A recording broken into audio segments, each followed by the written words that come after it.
नेपालमा राजनीतिक अस्थिरताका कारणले गर्दा धेरै कुराहरू प्रभावित भएका छन्। विकास निर्माणका कामहरू ठप्प भएका छन् भन्दा फरक पर्दैन। सबै विषयवस्तु यति बेला राजनीतिकरण भएको छ र यसको प्रत्यक्ष प्रभावमा जनताका पूर्वाधार विकास निर्माण लगायतका कार्यक्रमहरू परेका छन् र यी विषयमा गम्भीर रूपमा बहस हुन एउटा पाटो अगाडि बढ्छ भने विषयवस्तु उठान भइसकेपछि समस्या समाधानको पाटोमा र कार्यान्वयनको पाटोमा सरकार तथा हामी समन्वयात्मक भूमिका निर्वाह गरिरहेका छौँ। संस्था व्यक्ति वा जो कोही पनि किन पछि पर्छ भन्ने सन्दर्भ सदैव उठ्ने गरेकै छ। आज हामी राजनीतिका आधारमा मुलुकको गम्भीर अवस्थामा रहिरहँदाखेरि अबको अवस्था कसरी अगाडि बढ्न सक्छ, एउटा सकारात्मक पाटो के हुन सक्छ र हामी कस्तो चुनौतीपूर्ण बाटोमा चाहिँ अब गइरहेका छौँ भन्ने लगायतका सन्दर्भमा कुराकानी गर्दैछौँ। डाक्टर विष्णु दाहाल आज हामीसँग हुनुहुन्छ। उहाँ राजनीतिक विश्लेषक रहनु भएको छ। समाचारमा उहाँलाई स्वागत गर्छु। स्वागत छ यहाँलाई।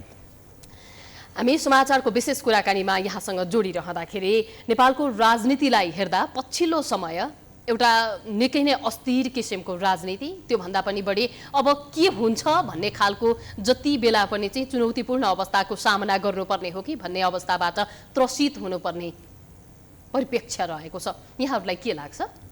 यस्तो देखिन्छ जस्तो हामीले राजनीति अस्थिर किन हुन्छ भन्दा कुनै पनि घटनाक्रम र मानिसको र संस्थाहरूलाई संस्थागत गर्दै जाने अभ्यासहरूले चाहिँ राजनीतिलाई स्थायित्व बनाउँदै लान्छ। जस्तो हामीले हेऱ्यौँ राजनीति स्थायित्व भए विकास हुन्छ, विकासले राजनीतिलाई फेरि स्थायी गर्न अझ सजिलो बनाउँछ। हामीले यो एजम्सनका आधारमा चाहिँ अघिल्लो निर्वाचनबाट स्थायी सरकार निर्माणका लागि दलहरूले एउटा कसरत गरे। त्यो अनुरूप राजनीतिक पार्टीहरूले संस्थाहरूलाई चाहिँ आफ्नो नेतृत्वहरू प्रदान गरे। जस्तो राष्ट्रपति कार्यालय, संसद होइन, सभामुख त्यसको नेतृत्वदायी भूमिका हुन्छ, सरकार प्रमुख होइन। तर यो जति पनि संस्थाहरू रहे त्यसले त्यो संस्थाको मर्यादा र गरिमालाई कायम राख्न सकेनन्। ती पार्टीहरूको जुन पार्टीबाट ती संस्थाहरूको प्रतिनिधित्व गरिएको थियो त्यो पार्टीकै कार्यकर्ताको रूपमा चाहिँ ती संस्थाहरू उभिए। र त्यसले के हामीलाई चाहिँ दियो भने त्यो संस्थाहरूले आफ्नो पार्टीको धरातलभन्दा धेरै माथि उठेर राष्ट्रलाई र त्यो संस्थाको गरिमालाई चाहिँ बचाउनु पर्ने, त्यहाँभित्र पार्टीले ल्याएका कुराहरूलाई चाहिँ पक्ष र विपक्षमा हुन थाले र त्यसले के गर्न थाले, हामीले अपेक्षा गरे अनुरूपको परिणाम दिन सकेन। त्यसैको परिणाम हो हाम्रो दूरगामी रूपमा प्रभाव पार्ने राजनीतिलाई हामीले छुन नसक्नु होइन। र राष्ट्रपति कार्यालयले अनि संसदले यी कुराहरूलाई चाहिँ त्यो अनुरूपको चाहिँ अभ्यासहरू गराउन सकेन। र त्यसको परिणाम के भयो त भने हामीले बजेट सिस्टम ल्यायौँ, विकासको एउटा योजनाहरू बनायौँ, तर त्यो अनुरूपको प्रतिफल आउन सकेन। र विकास र हामीले समृद्धि र स्थायित्वलाई चाहिँ कसैले पनि अपनत्व गर्न सकेन। त्यो अपनत्व गर्न नसक्नका कारण के हो भने एकदम ठुलो दलभित्रै के हो अन्तर्विरोधहरू सुरु भयो र त्यसले के ल्यायो, संसदहरूले गर्दा सरकार अस्थिर भयो र अहिले हामी स्थायित्वको राजनीतिको यात्रामा हामीले के गरिरहेका छौँ भने अस्थिर सरकार निर्माण गरिरहेका छौँ। त्यो सरकार पनि कहाँ छ भन्दा 76-5 मा छ र यसले के ल्याउँछ भने अब दलभित्रको तिक्तता एकातिर छ, संसदभित्रको तिक्तता एकदम बढ्दो छ। हामी संसदमा चाहिँ कुनै पनि त्यो संसद भनेको सत्तापक्ष र प्रतिपक्षले जनताहरूको जनचासोको छलफल गर्ने विषय हो र कुनै दलको आफ्नो एउटा गुट भनौँ न, गुट पनि अब गिरोहमा गइसक्यो। त्यो गिरोहको स्वार्थमा कुनै गुटले आफ्नो कुरा पुरा भएन भने संसदलाई अवरुद्ध पार्ने कोसिसहरू भयो। यसले के हुन सक्दैन भने जनताको थलोलाई ती जनप्रतिनिधि आफैले के गर्दा कोप भाजनमा लगे। कोही पनि अब राजनीतिक तवरबाट जसरी चल्नुपर्ने हो त्यो तरिकाबाट चल्नै नसक्नुको पछाडि चाहिँ अब यो हामीसँग भएको व्यवस्था यो माथिको जुन चुनौतीपूर्ण अवस्था सृजना हुन सक्छ भनेर टीका टिप्पणी पनि हुन थालेका छन्। यो सही हो अथवा यस्तो अवस्था चाहिँ आइसकेको छैन अझै पनि? यसो देखिन्छ जस्तो हामीले 76-5 मा गयौँ नि, यसले यो भनेको यो व्यवस्थाले संविधानले जुन परिकल्पना गरेका धाराहरूको अभ्यास सबै हेऱ्यौँ हामीले। अब हामी सामु के छ भने अब केही राजनीतिक दलहरूले साँच्चै आफूलाई सच्याउने ठाउँबाट उभिएर पछाडि फर्केर नहेर्ने हो भने चाहिँ के रहन्छ भन्दा यो हाम्रो गुट प्राधिकार भन्छु मेरो आफ्नो शब्दमा चाहिँ त्यो गुट प्राधिकारले के गर्छ भने आफू चाहिँ सबै ठिक अरू सबै बेठिक भन्ने कुराले चाहिँ के रहन सक्छ भने हाम्रो दलीय चरित्र हाम्रो राजनीतिक अभ्यास संसदहरूको मर्यादाहरू र सबै कुराहरू चाहिँ अलमलमा पर्न सक्छ र जनताहरूले जनचाहना अनुरूप विकास र समृद्धि त कोपबाजनमा परिसक्यो। यसर्थ अब यो संस्थाहरूले काम गर्न नसक्नुको एउटै कारण के हो भने एउटा त हाम्रो संस्था अनुसारको व्यक्तिहरू नभएका कारण पनि हो, नेतृत्व हो। जस्तो हामीले नेतृत्व केलाई लियौँ भन्दा पक्का पनि गणितले नेतृत्व बनाइरहेको छ संसदीय अभ्यासमा, त्यो स्वाभाविक हो। तर पनि के छ भने सबै ठाउँमा गणितले समाधान दिँदैन नि। त्यसर्थ के पनि अब दलहरूले के पनि बुझ्नु पर्यो, संसदीय दलभित्र के पनि छलफल गर्नु पर्यो भने यो नेतृत्वले चाहिँ यी कुराहरू पुरा गर्छन् भन्नका लागि त्यो नीति अनुरूपको नेतृत्व बनाउनको लागि चाहिँ अब प्रष्ट रूपले आफ्नै दलभित्र नै प्रष्ट हुनु पर्यो र त्यो अनुरूप संसदमा छलफल गर्नु पर्यो। यहाँ के छ भने नीति एकातिर छ, जनताहरूसँग भोट माग्ने बेलामा एउटा एजेन्डाहरू लिएर भोट मागिरहेका छन्। र एउटा इक्जाम्पल हेरौँ न हामी, जस्तो जसले आफूलाई कम्युनिस्ट पार्टी भन्छ नि उसले धर्मलाई त अफिम भन्छ, मार्क्सवादको सिद्धान्तले र कम्युनिस्ट फिलोसफीले चाहिँ धर्मलाई अफिम भन्छ। तर त्यही पार्टीले के गर्छ त भन्दा पशुपतिमा चाहिँ जलहरी लगाउने अनि तराईमा अयोध्या बनाउने लगायतका कुराहरू गर्छ नि। तर ऊ आफूलाई के भन्छ, म कम्युनिस्ट पार्टी पनि भन्छ। त्यो दुईटा आफैमा विरोधाभास छ कि ऊ कम्युनिस्ट हुँदैन कि उसले धर्मलाई यसरी आफैले एजेन्डाको रूपमा उठाउँदैन। तर त यस्तो मैले यो खालि प्रतीकात्मक भने यस्तो खालको जस्तो जसले स्थायित्वले विकास गर्छ भन्ने हाम्रो एजम्सन छ नि त। स्थायित्व भएपछि विकास त भएन नि त। राजनीतिक स्थायित्व 3.5 वर्ष त हो, एउटै दलले राज्य भनेको विकास अस्थिर भए पनि हुन्छ भने त अरू देशको उदाहरण छ नि त। भनेको स्थायित्व र विकासलाई त्यो एक अर्काका परिपूरक भन्यो भने हामी त होइन रहेछ नि त। अब संसद अवरुद्ध हुँदैछ, त्यसमाथि बजेट पनि होल्डिङको सिचुएसनमा गएर रहेको अवस्था छ। यसरी हेर्दाखेरि सरकारले खर्च गर्न नपाउने परिस्थिति सृजना भइसक्दाखेरि अरू कुराहरूमा चाहिँ यसले कस्तो कस्तो किसिमको असर पार्छ? अब ठ्याक्कै अहिले के देखिन्छ भने 3टा कुराहरू, सदन अवरुद्ध छ, त्यहाँ जस्तो एमाले माधव नेपाल समूहहरूको अस्तित्वको एउटा प्रश्न छ, संसदमा उसले आफ्नो अस्तित्व खोजिरहेको छ, त्यसलाई एमाले इन्कार गरिरहेको छ 2टा। तेस्रो कुरो त्यसका कारणले संसद चाहिँ 51मा सडकमा एमालेको ताण्डव नृत्य अहिले सदनभित्र छ। तथापि अरू दलले पनि बेला बेलामा गरेको एकदम अब बजेट भोलिबाट त सरकारी कोषबाट पैसा निकाल्न पाइँदैन भन्ने एकदम अचम्मको अर्को कुरा छ। यी सबै परिघटनाले के देखाउँदैछ भने हामी यो संसदले पूर्ण रूपमा काम गर्न नसकेपछि यो संसदको औचित्य सक्यो भनेर दुईचोटि विघटन गर्ने दलले फेरि तेस्रो पटक त्यो वातावरण बनाउँदैछ। र अहिलेको गठबन्धनमा पनि शेरबहादुर देउबा र अर्को प्रचण्ड र माधव नेपाल र उपेन्द्र यादवले त घोषणा गरे हामी यो सरकारमा जान नसक्ने कुराहरू बताइसके। भनेपछि अब यो गठबन्धन ब्रेक भएर सम्भावना के देखिन्छ भने अब यो फेरि संसद विघटन जुन किसिमले चाहिँ एकताबद्ध भएर गठबन्धन बनाइयो, सरकार बन्यो भनेपछि अब सरकार गठबन्धनले पहिला जुन सपना देखेको थियो त्यो अनुरूप अब अगाडि विस्तार हुन सक्ने सम्भावना छैन। त्यसो भए यसो भयो, 2टा कुरालाई फरक ढङ्गले हेर्नुपर्छ। एउटा यो सरकार भनेको विकास र समृद्धि बनाउन आएको सरकार होइन। 3.5 वर्षमा पूर्ववर्ती सरकारले गर्न नसकेको काम यो सरकारले 18 महिनामा गर्छ भनेर आएको चाहिँ होइन। यो सरकार भनेको केपी ओलीको विकल्पको सरकार हो। कुन उच्चतम विकल्प भयो भन्दा त्यो केपी ओलीको सरकारलाई रिप्लेस गर्न शेरबहादुर देउबाको नेतृत्वको सरकार मात्र हो भन्ने बुझ्नुपर्छ एउटा। दोस्रो भनेको के हो भने जब औचित्य नै यो सदनले काम गर्न सकेन भनेर 2/3 जनमत पाएको सरकारले औचित्य यो सदनको औचित्य छैन भनेपछि सानो सङ्ख्यामा भएको पार्टीले नेतृत्व गरेको गठबन्धनको सरकारले यसलाई औचित्य पुष्टि गर्न सक्छ भन्नेमा त आफैमा पनि विरोधाभासपूर्ण कुरा हो एकातिर। त्यसमा पनि के छ भने माधव नेपाल समूह र प्रचण्ड समूहहरू जस्तो हामीले अहिले अस्वाभाविक गठबन्धन हो नि हेरौँ न। जस्तो उपेन्द्र यादव र शेरबहादुर देउबा अनि प्रचण्ड र माधव नेपाल हैन, यो अलिकति हामीले हेर्दाखेरि यो सिद्धान्त नमिलेका पार्टीहरू सिद्धान्त त धेरैको मिल्दैन, तर पनि त्यो स्वाभाविक रूपले चाहिँ अस्वाभाविक गठबन्धन देख्छु म। यसलाई अलिकति हामीले भन्नै पर्छ।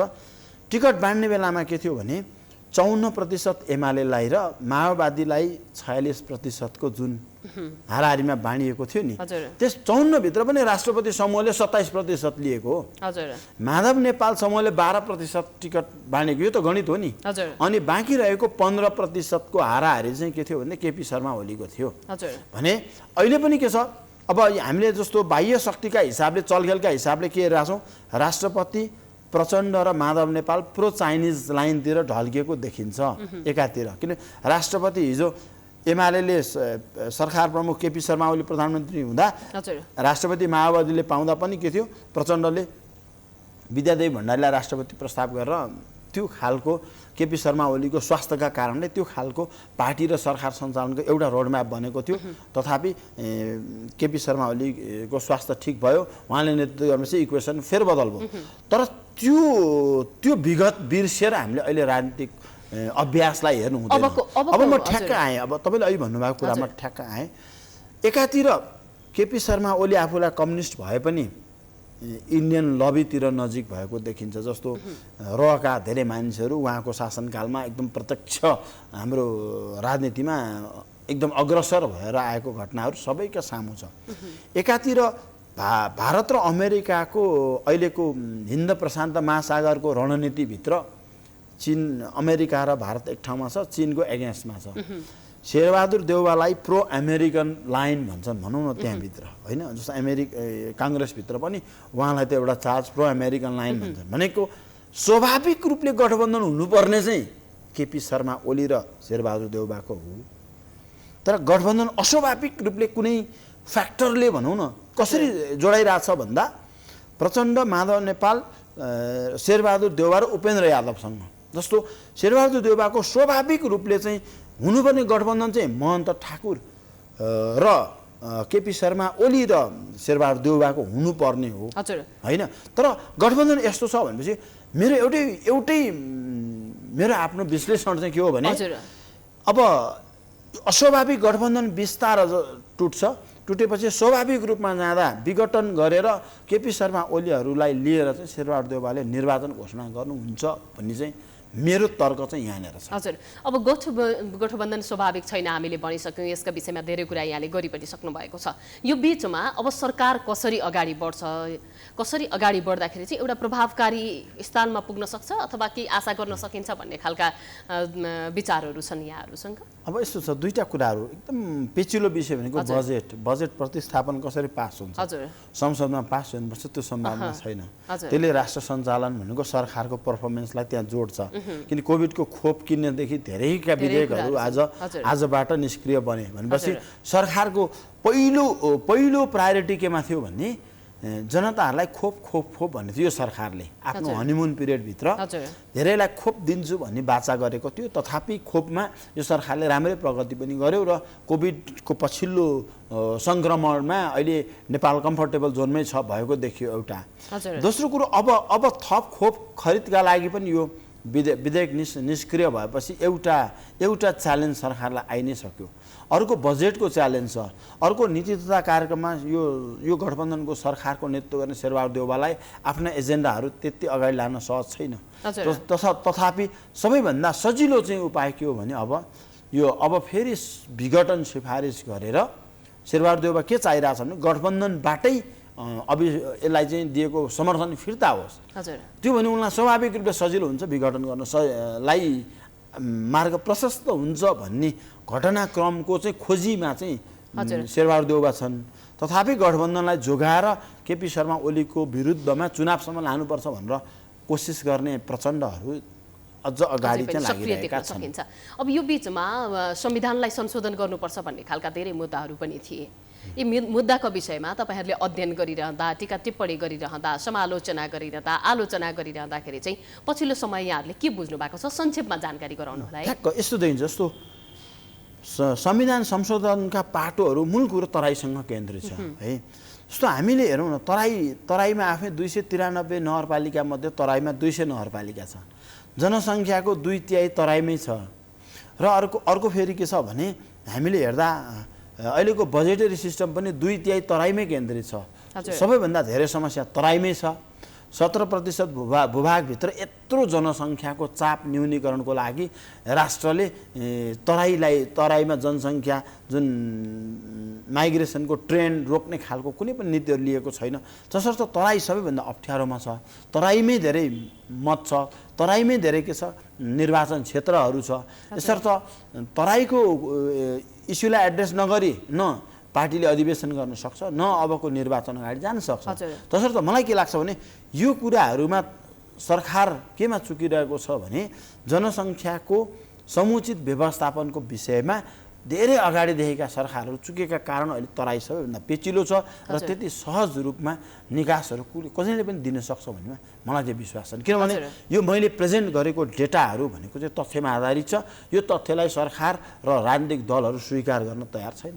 भनेपछि अबको राजनीति र नेपालमा राजनीतिज्ञहरूको चुनौतीका पाटोहरू र अब अगाडि देश कसरी बढ्छ भन्ने खालका समस्याहरू हामीसँग भइरहँदा यसको समस्या भएसँगै समाधानका पक्षहरू पनि त अगाडि बढ्न सक्छन्। अब कसले कहाँ कुन तहमा रहेर के गर्ने त भन्ने खालको सल्लाह सुझाव त्यसै गरिकन गृह कार्य एउटा अभ्यासका रूपमा अगाडि बढाउनका लागि पनि अब त्यो गर्नुपर्ने जरुरी पनि त भइसकेको छ। अब ठ्याक्कै के छ भने एकदम यसमा म के देख्छु भने जस्तो हामीलाई नेचरले दिएको प्राकृतिक स्रोत साधनमा आधारित उत्पादन अर्थव्यवस्थाहरू जस्तो तराईमा धान फल्थ्यो, त्यो अब हामीले ल्यान्ड फ्रेगमेन्टेसनले त्यहाँ बस्ती विकासले के भयो त त्यो उत्पादन कम भएपछि आयात बढिरहेको छ। भारतसँग हाम्रो चुनिदो व्यापार घाटाहरू होइन असमान हाम्रो व्यापार र आर्थिक सम्बन्धहरू झन् बढ्दै गएको छ। अर्को एकातिर युवाहरू हामी अरब पठाउँदै जाने, त्यसले पठाएको रिमिटेन्स शिक्षा लगायतका बेसिक कुराहरूमा खर्चमै हामीले देश त्यसरी चलाइरहेका छौँ। अर्कोतिर हामीसँग हेरौँ न वन जङ्गल हाम्रोमा वनस्पतिहरूको यति कमर्सियल फार्मिङ गर्ने स्पेसिसहरू छन् हामी कहाँ प्रकृतिले दिएको, त्यो कुरामा हाम्रो कुनै निकायहरूको ध्यानै छैन। संसारमा सबभन्दा महँगो पिउने पानी भनौँ न हाम्रो है अरबका सबभन्दा शेखहरूले नेपालको त्यो हिमालयन वाटर पाएसम्म अरू पिउँदैनन्। यस्तो अवसर संसारकै अगाडि प्रष्ट छ, नेताहरूको त्यो विचार विमर्श बुद्धिमा यो कहिले पस्दैन। हामी यो एजेन्डालाई अगाडि लिएर जाने हो भने भारतसँगको यही कुरा हेर्नुहोस्, एमसिसी यत्रो विवादित भयो, संक्षेपमै भन्छु, हामीले एमसिसी यत्रो विवादित भयो, हामीले इन्डक्सनहरू प्रयोग गरेर बिजुलीको आन्तरिक उपयोग कहिले पनि खोजेनौँ। बङ्गलादेशले कति बिजुली डिमान्ड गर्छ भन्ने मात्र सोचिरह्यौँ। यसर्थ हामीले जब इन्डक्सन युज गरेर बिजुलीको आन्तरिक उपयोग गर्ने हो भने के हुन्छ, भारतसँगको परनिर्भरता घट्छ। त्यसले के हुन्छ, हामी हाम्रो राजनीति अर्थव्यवस्था समाज हामी हाम्रो हिसाबले चलाउन सक्छौँ भन्ने कुरामा न नेतृत्व तहको न पोलिसी मेकरहरूको कसैको पनि ध्यान छैन भनेपछि यो राष्ट्र के हुन्छ, जतिसक्दो छिटो नेपालीहरू इन्स्ट्यान्ट कफी जस्तो हो, एक रातमा धनी हुनुपर्छ, एकै दिनमा नेता बन्नुपर्छ, एकै दिनमा स्थापित हुनुपर्छ, जुन आर्थिक सामाजिक र विज्ञानको नीतिभन्दा विपरीत छ। तसर्थ यी कुराहरू हामीले लगानी एउटामा गर्छौँ, अर्कोमा प्रतिफल खोज्छौँ त हामीले अव्यवस्था असक्षमता अकर्मण्यतामा लगानी गरेर हामी अभ्यास गरेका छौँ, हामीले त्यही पाउँछौँ। हामीले जुन कुरामा लगानी नै गरेको छैन हामी त्यो कसरी पाउँछौँ प्राप्त गर्न। यसर्थ हामीले सबै कुरालाई चाहिँ इमान्दारिताका साथ अगाडि जाने एकदम सोझो र सिधा सहज बाटो छ, हामी त्यो सहज बाटो अवलम्बन गर्दैनौँ। अब संसद सुचारुका विषयहरू छँदैछन् होइन, यो बिचमा सत्तापक्ष र प्रतिपक्षले कहाँ लचकता अपनाउनुपर्छ र अबको राजनीतिक विकल्प चाहिँ के हुन्छ भन्ने कुराहरूमा धेरै बहसहरू भइरहेका छन्, यहाँलाई चाहिँ के लाग्छ? अबको राजनीतिक विकल्प यही हो। अब जति सक्दो छिटो यो सदनले काम गर्दैन त्यो देखियो, सबैले सहमति गरेर राष्ट्रिय सरकार निर्माण गरेर निर्वाचनमा जाने र त्यो निर्वाचनमा चाहिँ दलहरूले अब भोट माग्ने एजेन्डा छैन। अब धर्मका नाममा यो नाममा त्यो नाममा होइन, संहिता त्यो सबै चिज छोडौँ। प्राकृतिक स्रोत साधनको उपयोगको एउटै साझा धारणा बनाउने, भारत लगायतका चीनको जति छिमेकी मुलुकहरू छन् त्यसमा एउटै साझा धारणाहरू कमन ग्राउन्ड बनाएर सबैले निर्वाचन लड्ने र त्योभित्र समानुपातिक जुन व्यवस्था छ नि त्यो समानुपातिक व्यवस्थालाई आफ्नो सहचारी सहयोगीहरू नल्याइकन देश निर्माणमा चाहिने आवश्यक जनशक्तिहरू चाहिँ प्रत्येक दलहरूले त्यो कोटामा राखेर ल्याएर सरकारमा 60% चाहिँ ती क्षमता भएका मानिसलाई सरकार सञ्चालनमा लगेर आफूले पार्टी चलाएर जाने हुने यो मुलुक 5 वर्षमै समृद्धिको बाटोमा लाग्छ यो कुरा निश्चित छ। सुखी नेपाली र समृद्ध नेपालको नारा जसरी लगायौं त्यो अनुरूप काम गर्न सकेनौं। ट्याक्कै यही छ। म यही कुरा भन्दैछु, हामीलाई सुखी नेपाली र समृद्ध नेपाल बनाउन इन्जिनियर चाहिन्छ, डाक्टर चाहिन्छ, तर हामीले चाहिँ समानुपातिक सांसद कस्तो बनायो भन्दा आफ्नो सहयोगी, त्यसपछि घरमा काम गर्ने ड्राइभर, त्यो ह्युमन रिसोर्सले के हुन्छ भने उसको गुट प्राधिकार बलियो बनायो। तसर्थ त माधव नेपालले केपी शर्मा ओलीसँग पाखुरा सुर्किन पाए, रामचन्द्र पौडेलले शेरबहादुरसँग पाखुरा सुर्किन पाए, त्यहाँ योग्य मान्छे बनाएको भए के हुन्थ्यो भन्दा सरकार सञ्चालन यसरी गर्ने भन्ने एउटा रोड म्याप दिन सक्थ्यो। दलहरूलाई चाहिँ संसद दलभित्र दबाब हुन्थ्यो, त्यो दबाबका कारण के हुन्थ्यो भने पार्टी फुट्दैन थियो र त्यस कारणले योग्य मानिसलाई योग्य ठाउँमा चाहिँ योग्य मानिस किन ल्याउनुपर्छ यो कुरामा दलहरूले, म त दलहरूको शीर्षस्थ नेता होइन, दोस्रो र तेस्रो तबकाका र युवा भन्ने जो छन् नि, जसको नवीनतम विचार छ, तिनले अब पार्टीभित्र ठुलो दबाब सिर्जना गर्नुपर्छ, होइन भने आफ्नो नेतालाई थुन्नुपर्छ। र यो कुरामा चाहिँ थुन्ने कुरा नराम्रो हो, होइन, निषेधको राजनीति राम्रो होइन, तर देश निर्माणका लागि यी कुराहरू चाहिँ योचोटि गर्नैपर्छ। यसमा युवाहरूले आफ्नो भूमिका प्रस्तुत गर्ने भने युवाहरू पनि उमेर समूहको युवा मात्र हुन्छन्, सोच र प्रविधि आफ्नो ज्ञानका कारणले युवा हुँदैनन् भन्ने चाहिँ मेरो तर्क। हस्, यहाँलाई धन्यवाद। यहाँले जुन विचार राखिदिनु भयो त्यस्तै किसिमको नेपाली राजनीतिको एउटा परिवेश बन्दै जाओस् भन्ने हामी सबैलाई शुभकामना पनि छ। धन्यवाद। दर्शकवृन्द, आज हामीले राजनीतिक आधारमा मुलुक अहिले गम्भीर अवस्थामा रहिरहँदाखेरि यसको निकास के हुन सक्छ भन्ने सन्दर्भमा मुलुकको राजनीतिक चुनौती, यसका विकल्प र अब अगाडि बढ्दाखेरि कस्तो किसिमले अगाडि बढ्ने भन्ने एउटा अभ्यासलाई अभ्यस्त बनाउन हामी कसरी अगाडि बढ्न सक्छौँ भन्ने सन्दर्भमा रहेर डाक्टर विष्णु दाहालसँग कुराकानी गर्यौँ। उहाँ राजनीतिक विश्लेषक समेत रहनु भएको थियो। समाचारमा पालो भएको छ विश्रामको।